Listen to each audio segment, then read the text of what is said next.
Good morning, everyone. Good morning, everyone. Morning. My name is Jun Chen. I'm a research associate at China General Chamber of Commerce. First of all, it's my great honor to have every one of you here to join the discussion of our 2017 Annual Business Survey Report on Chinese enterprises in the US. But before we jump into the report, I would like to give you a little bit of introduction about the research background and our scope of work. So why do we need a survey? Why is it important?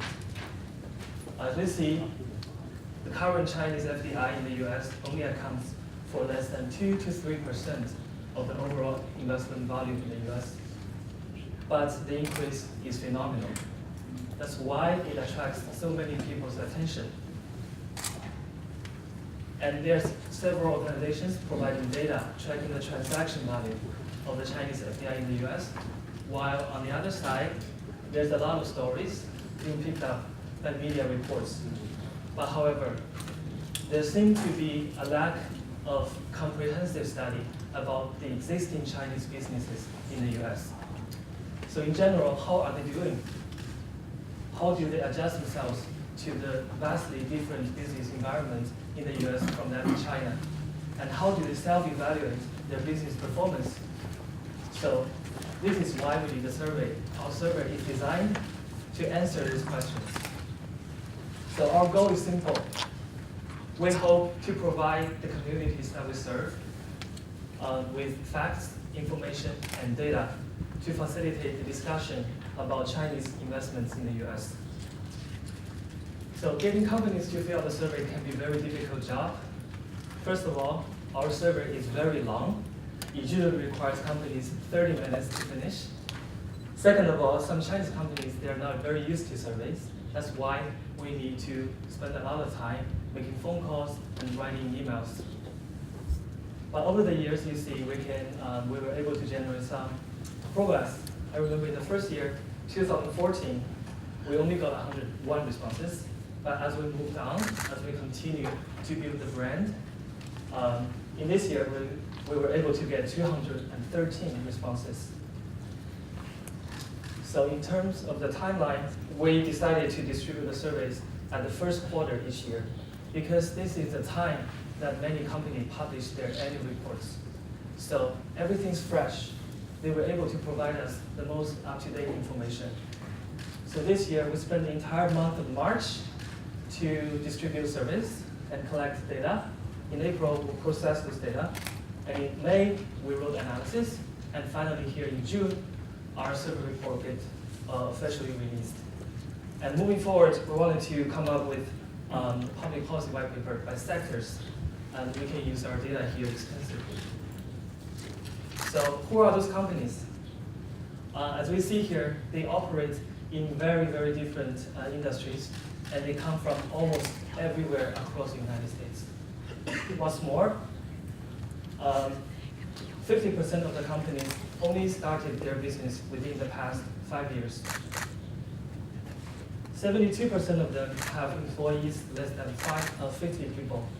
Something is to mention here, although some companies, their US operation is quite small, but their parent company is very large in China. As they continue to develop, we're going to see a surge of employment in the coming years from those companies. Next, we see 21% of those companies this year have annual revenues over $100 million. And the last one, this is always something we're all curious. This year, we see 55% of the companies are entirely private sector firms. As we know that right now, 80% of the Chinese FDI in the US are conducted by private sector firms, and we clearly see that trend being reflected here by our data as well. So far from introduction. Next, our chairman, Xu Chen, is going to present you about the most prevailing findings of this year's survey report. Let's go to Chairman Xu.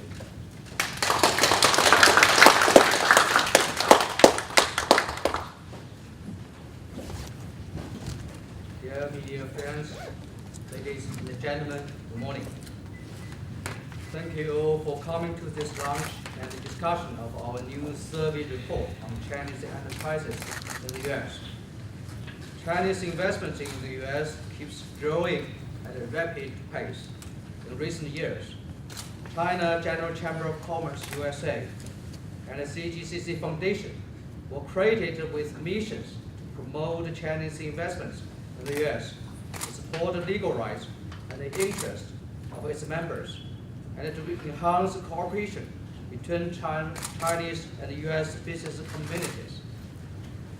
One of our long-term endeavors and such missions is conducting business surveys to our member companies, and our surveys have yielded interesting findings from a unique perspective and generated insights about Chinese investment in the United States. Similar to previous years, the CGCC survey of this year covers a broad range of topics, including the respondents' performance in 2016, their assessment of the U.S. business and regulatory environment, and their future business plans.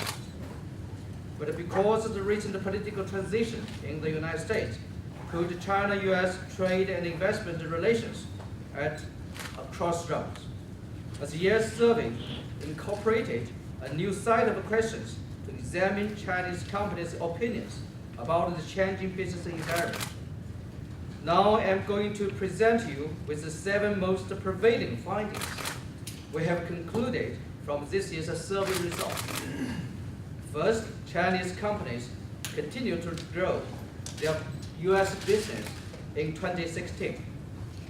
Several survey results indicate Chinese companies in the United States have undergone fast growth over the past several years. At least half of the surveyed Chinese companies report that U.S. revenues have increased in each year from 2013 to 2016. Notably, there are 24% of the surveyed Chinese companies see their U.S. revenues grow by more than 20% in 2016. Most of the respondents maintained or increased their profit margins in 2016, which demonstrates their increased ability to generate earnings and manage expenses in a highly competitive U.S. market. A majority of our survey participants have successfully maintained the market share in the United States, and approximately 40% of their companies reported to have increased their U.S. market share, indicating many Chinese companies are thriving in the competitive U.S. market. A growing percentage of surveyed Chinese companies have expanded their business activities in the United States. It could be a contributing component to the improvement in business performance and efficiency. Second, perceived unfair U.S. government regulatory enforcement still exists, but the situation is getting improved. Chinese investors keep coming here with the expectation the United States is an open, inclusive, and multicultural market. Therefore, Chinese companies have been diligently seeking a national treatment status. Through efforts by themselves, the bilateral governments and authorities, much progress has been achieved over the last several years. In 2017, 65% of our surveyed companies do not feel the U.S. government implement its policies and rules in a biased way, which is much higher than those of the 2 previous years. The CFIUS review remains one of the major concerns for Chinese companies. A quarter of the surveyed companies insist the CFIUS review to be politicized and opaque. While this proportion hit the lowest since our first survey in 2014. Although CFIUS does not appear to be a major investment barrier for most of the respondents, its impact falls disproportionately on large covered transactions. which can have long-term negative implications on China-US business relations. Our third finding, Chinese companies are making more sense of the US tax system and gaining benefits from its financial markets. In regards to the US tax systems, many of the surveyed companies consider the US taxation to be more onerous than that in China. However, the percentage of the companies with such a review is in steadily decline. Also very interesting, despite the overall perception of the onerous US tax levy, most of the respondents consider the US federal tax law to be more reasonable than the tax rules in China. In addition, the percentage of the respondents who reported to face difficulties in financing their US operations has decreased. This may be attributed to several factors, including support from the Chinese banks here, as well as investors' improved credit records in the US. Fourth, Chinese companies remain optimistic and confident about their US business. Despite the various challenges, 60% of the respondents expressed confidence and optimism about their investments in the United States. Since the majority are committed to making long-term investments, their business plans are less influenced by short-term volatility in China or in the US. For instance, 85% of the surveyed companies report the Chinese economic slowdown situation would not change their US investment plans. Even 87% of them plan to reinvest all or most of their US profits here, which is higher than the figure of 73% in 2016. Number 5, Chinese companies will further expand in the United States. The rise of Chinese investments in the United States is a relatively recent phenomenon. Many expect to further expand their US operations. 86% of the surveyed companies expect their US revenue to grow in the next 3 to 5 years.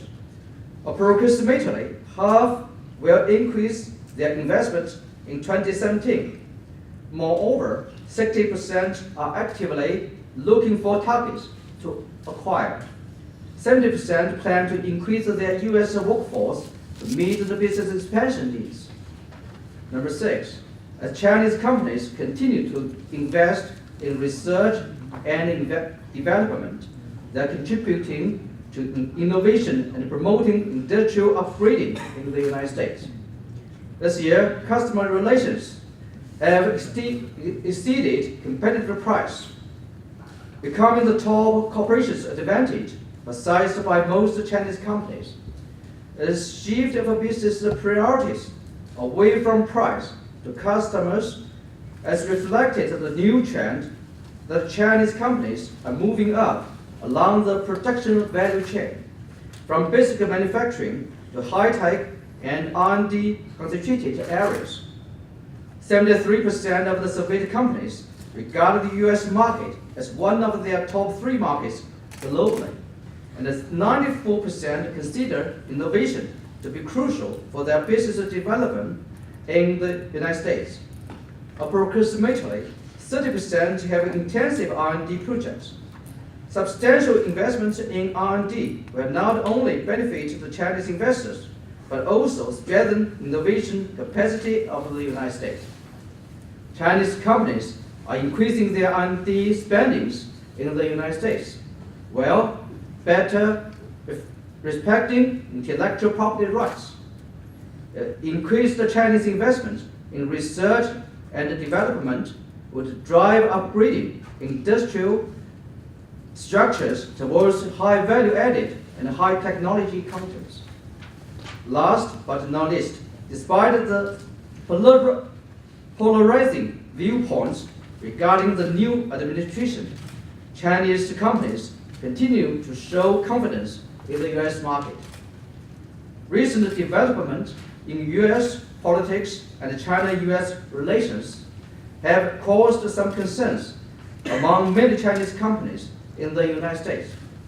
While only 1/4 of the surveyed companies expect tensions to rise and the China-US relations to deteriorate. 48% consider the added complexity to be a major challenge to their business, a significant increase from last year. And the new administration, the surveyed companies hold mixed views, along with the rising concerns over the U.S. regulatory and business environment moving forward. However, increased pressure is unlikely to convince these companies to revise their current investment strategies.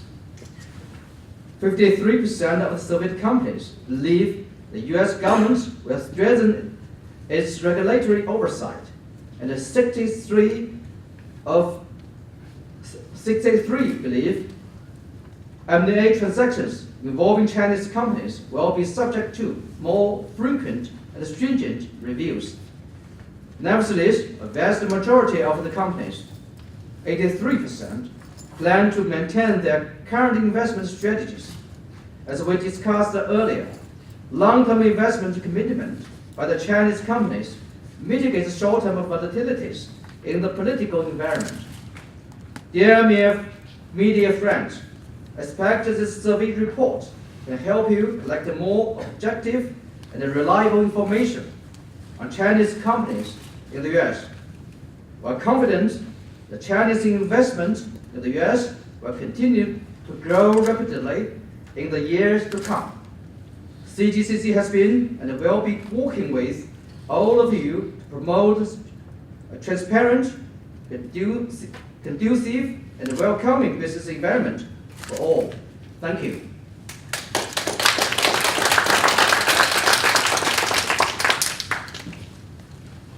All right, thank you, Chairman Xu. Our next speaker is Professor Li from Rogers Law School.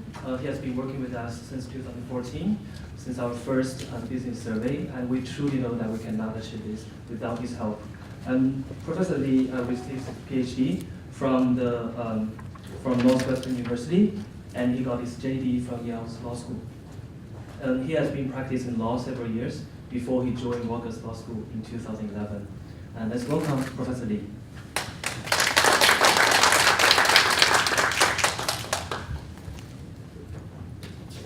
All right, thanks everyone. So you can find a huge amount of data in the report, so I will not duplicate it. Thank you. So I'll not duplicate the information. What I want to do here in the next 10 to 15 minutes is to share with you some thoughts I have or some recommendations about investment in the U.S. To convey the information, the message to Chinese companies that just invested in the U.S. or contemplating such investment. So as noted earlier, Chinese companies in the U.S. are highly diverse. They invest in different states. They operate in different sectors, different sizes. So you name it. But there are two main common features. One, the vast majority of the Chinese companies are making long-term investment in the U.S. They are committed to work to operate in the U.S. for long term.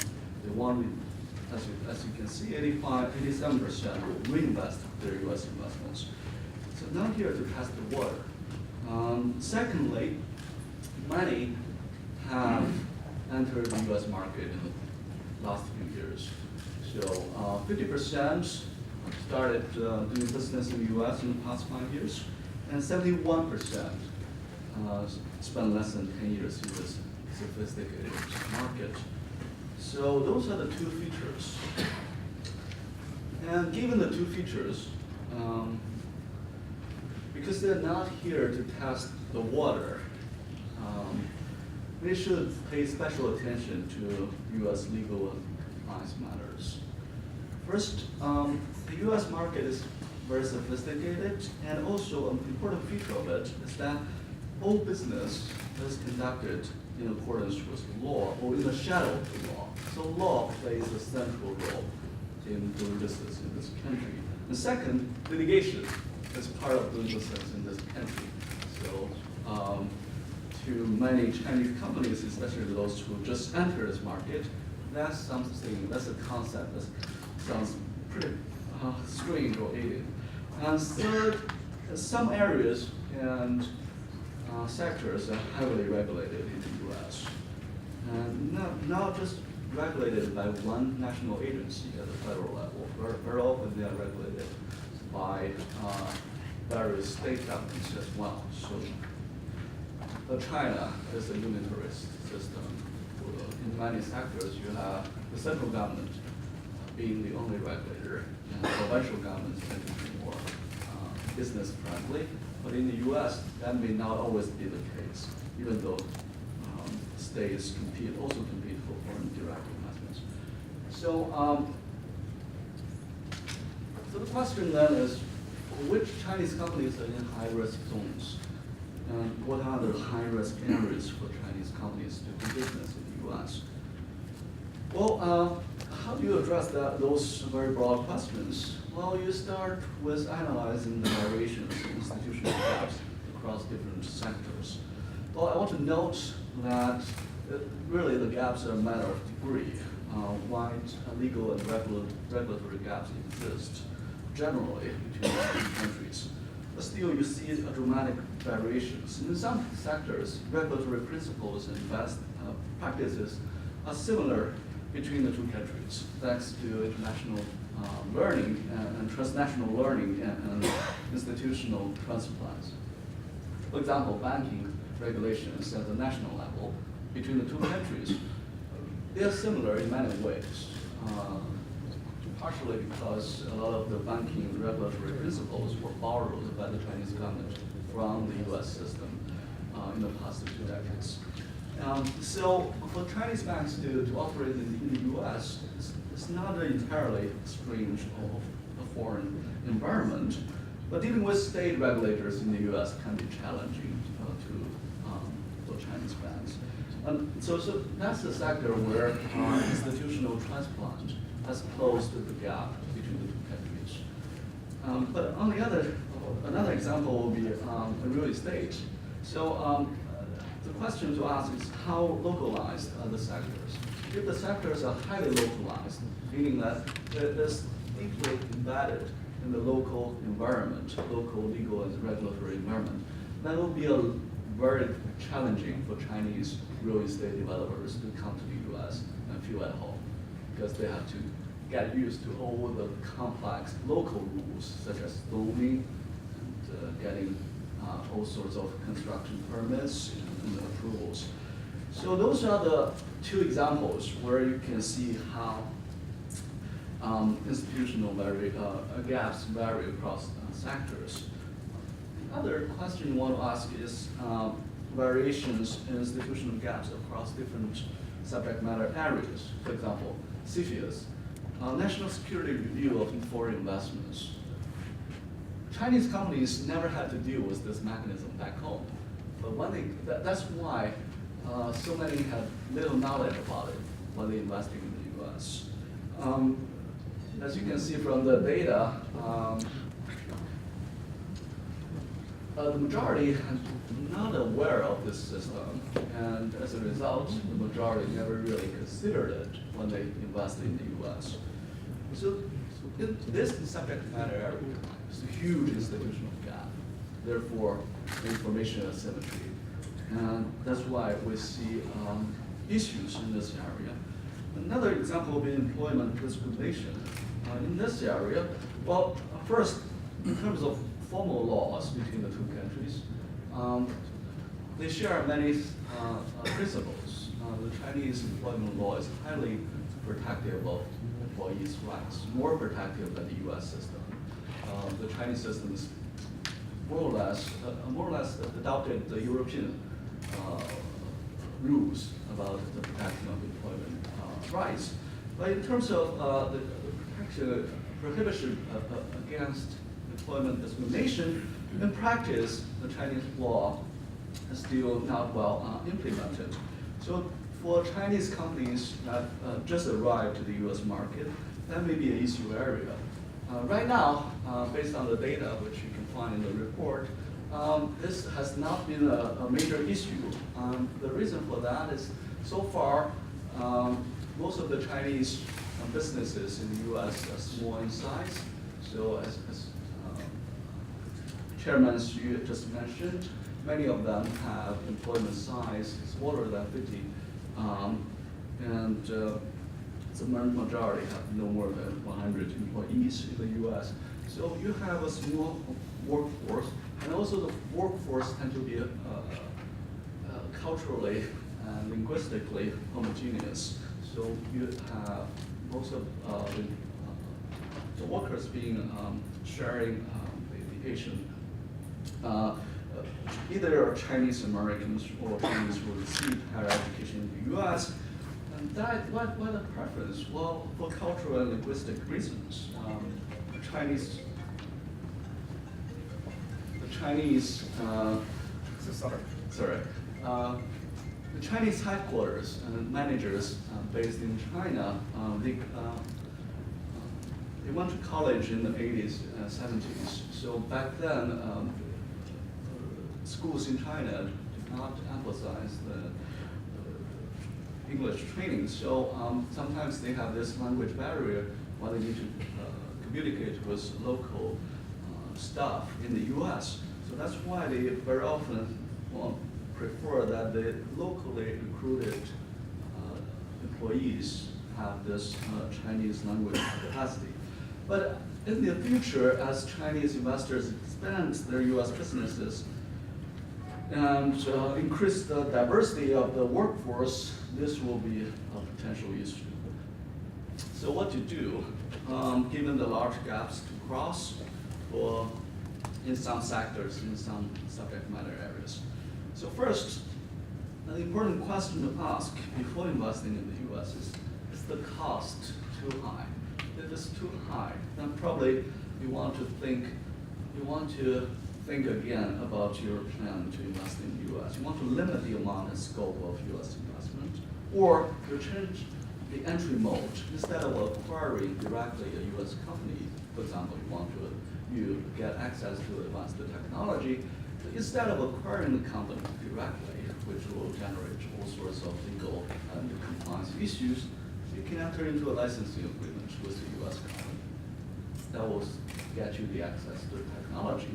And also, it applies to Chinese investors who have not yet invested in the US. To avoid herd behavior, don't invest in the US simply because someone you know has already done that. Second, due diligence. It's hard to overemphasize the importance of investigation before investment. Again, I want to know that Chinese companies are diverse. To many of you here, this may sound just commonsensical, but again, to those who just invest in the US or who are thinking about investing in the US, this should be a red flag that they keep in mind when they make important decisions. So first, M&A in the US, before you acquire a US business, do good due diligence. A good example is Ross case. We all know the affiliate company of Sanyi Zhonggong got into the serious lawsuits. Why? Well, they didn't do enough good due diligence before they acquired the US companies. They didn't know that, they failed to consider the CFIUS risk. And that called them into trouble.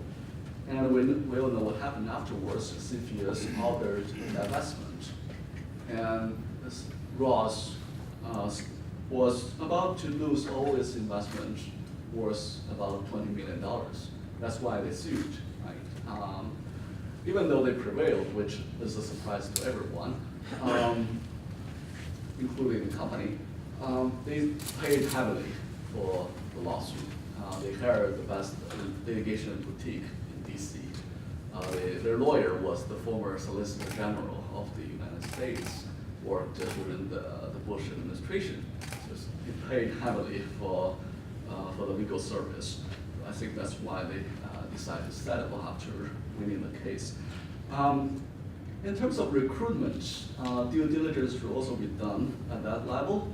I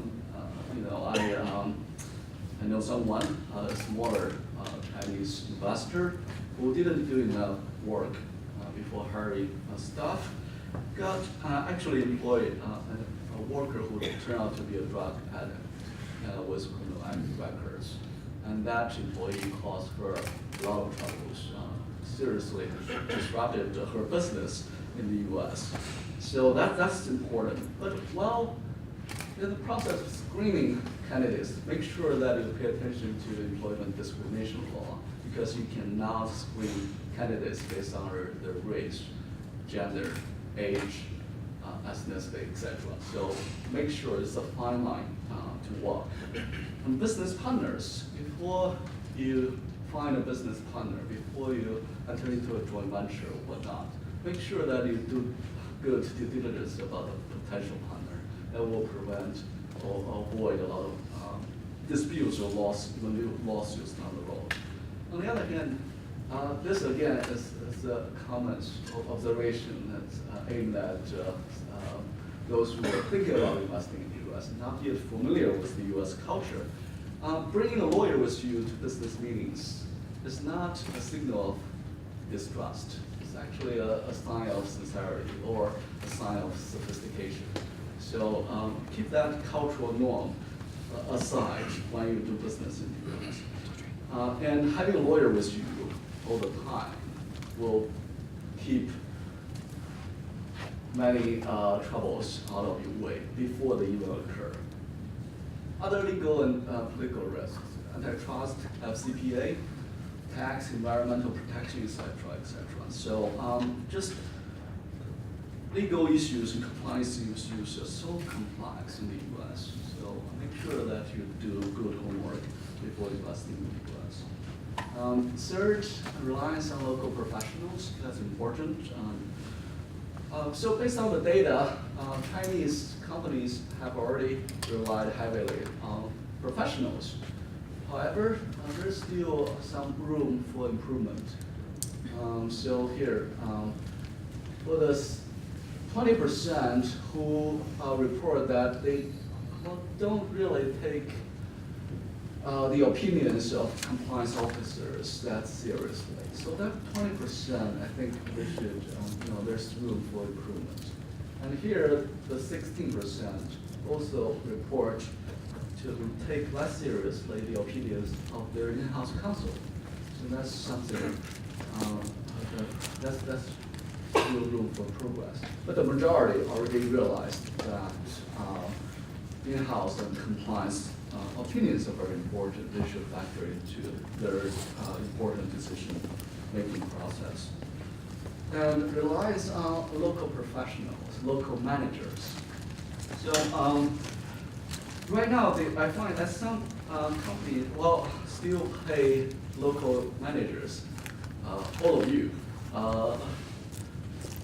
at or slightly below market rate. And you should talk to your headquarters, ask for a raise. Very often, you get the answer that, well, if you work for a Chinese company, you get better job security, especially the company is state-owned company. That rationale works well in the years after 2008, when the U.S. economy tanked. But now the U.S. economy has recovered, and it's growing really fast. So that rationale may not work very well, because managers can always find better job opportunities elsewhere. Second, allocation of decision-making power. Some companies still make legal and compliance decisions that require a lot of local knowledge in the Chinese headquarters. That's something that should change. At least the decisions should be based on opinions provided by U.S. local in-house counsel or compliance officers. And improve transparency and communication. Be transparent with your investment intent and keep communications channels open with regulators and local constituencies. But don't overdo it. Don't invite local regulators to karaoke. They won't go, but don't even extend the invitation in the first place. But just hang out with them at business events, and show your personal side to the regulators, and that will help. Last, beyond law and compliance, sometimes issues involving Chinese investments are politically charged. After all, U.S. and China are not close allies. And in the U.S., there has been a long-standing suspicion about foreign investments. Based on recent survey, 67% of Americans think it's a bad idea for foreign companies to buy U.S. businesses. Meanwhile, greenfield investment in the U.S. are generally welcomed because they believe greenfield investment will create new jobs. Well, after all, even though it's like uphill battle for Chinese companies to gain trust in the U.S. and to improve investment relations in the U.S., as long as we do collectively make efforts to improve U.S.-China investment relations, it can be done. And all it takes is to reach out to local communities, improve communication, bridge cultural differences, participate in CGCC events as much as you can. And it's very simple, just one in Rome to do as the Romans do. And in the long run, I believe, I'm cautiously optimistic about the future of investment relations between the two countries. The two countries are too big, and just the trend is for the two economies to future integrate. And I don't see any structural reason for that for that trend to reverse. But, that's about it. Thank you very much.